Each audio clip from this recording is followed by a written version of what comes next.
Alright guys, after more than 1 year from my last video, I can't believe I'm saying this again, but welcome back everyone to the Shooting Tuscany series. And well, where are we this time around? I think you might know this one. This is the chapel of Madonna di Vitaleta, la Cappella della Madonna di Vitaleta. It's a long name. And it's this, well, beautiful little church nestled in the middle of the rolling hill area of Tuscany, so the Val d'Orcia. This is sort of a very iconic spot. It's one of the symbols of the area for sure, if not the whole region. And well, if you want to know more about how to shoot it, so the best compositions, the best viewpoints, because there are different ones, and where is it, so how to reach it, and the best times of the year, well, you know it by now. Just keep watching.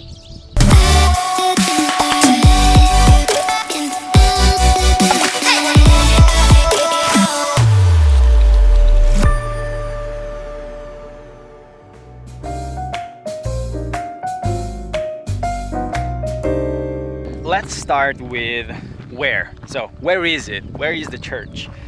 Now the first thing you should know is that the church itself is located between Pienza and San Quirico d'Orcia, so it's literally in the heart of the Val d'Orcia.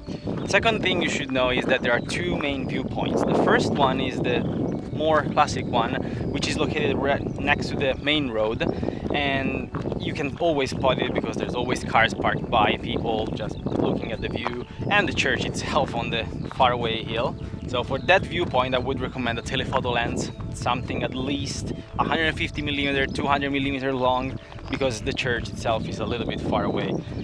The second viewpoint, you'll have to take a gravel road that drive all the way to the back, and you'll be able to park along that road. Just make sure not to block anyone.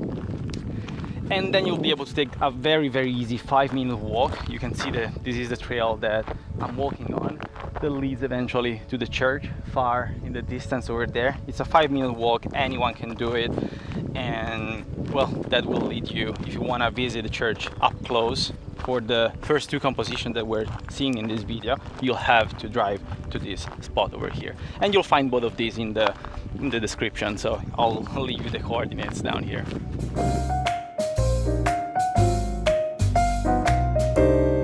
One of the best compositions that you can find along the main trail that leads to the church, so the walking trail, is from here, alright? So basically right before reaching the church, you can just stay along the side of the wheat fields and shoot the church from the back, okay? Now this is a sunset composition, in my opinion. I like it when you'll find the sun straight in front of you, okay, at sunset. It will set pretty much, depending on the time of the year that you are here, but pretty much behind the church. So I'm not fond of backlit conditions generally, but this one is one that I really love, especially if you get some colorful skies and you can use something in the foreground, okay? So you're shooting it from a distance, so not much distortion, which I'm not particularly fond of, and with some foreground too. So for me, this is a really nice sunset composition for the church.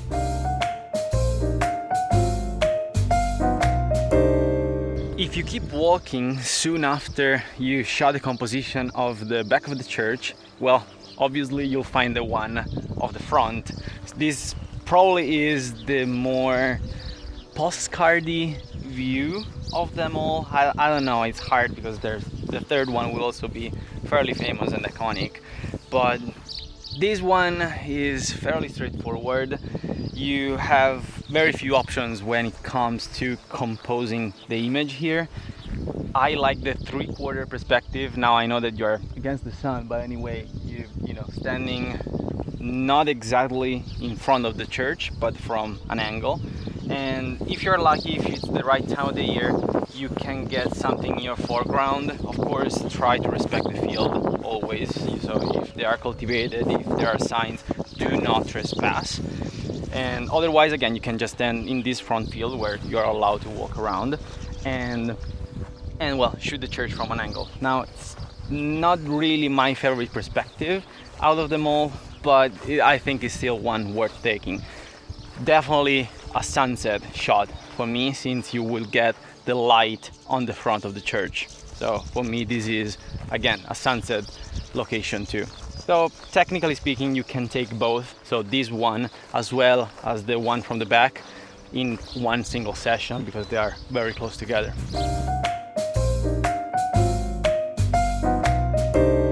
Third and last composition that we're going to see in this video is the composition of the church.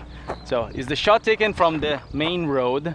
Right now you can hardly see it, by the way, because it's backlit and it's far away. You'll need a telephoto lens for this one, at least 150 millimeters, I would say. And for me, this is a sunrise shoot. Opposite to the first two compositions that we've seen, this, for me, I don't know, I just love the backlight slash sidelight, depending on the time of the year, that you're getting with the light on the hills in the front of the church. It lights up really nicely. So for me, this is a sunrise shoot, and please do not make the mistake to just stop at the church, because you have so many subjects. You have the road shot over here, you have a couple lonely trees over there, you have these beautiful rolling hills with a couple farmhouses over there in the back. So you really have a lot of subjects. So regardless of the time of the year, the time of the day that you're here, just do not stop at just taking the classic shot of the church. Just look around you and find other things, because I'm sure that there will be other things. When should you visit the Chapel of Vitaleta? Now, the time of the year, as always, for many of these locations, I either recommend autumn if you want some bits of foliage here and there. Not much, but you know, you can get some colors in the trees. So if you are looking for that, autumn should be your choice, October/early November. If you want the wildflowers, any sort of wildflowers, the red clover, the canola flowers, then spring should be your choice, aka from mid-April to mid-May, sort of. If you like the golden field, so like right now, so with the wheat being almost ripe, in that case June should be your choice, so late spring going into summer season. About the time of the day, for me this is a jolly location because you can shoot it at sunrise and you can shoot it at sunset. And at sunrise you will have the light on the back of the church, while at sunset you will have it on the front.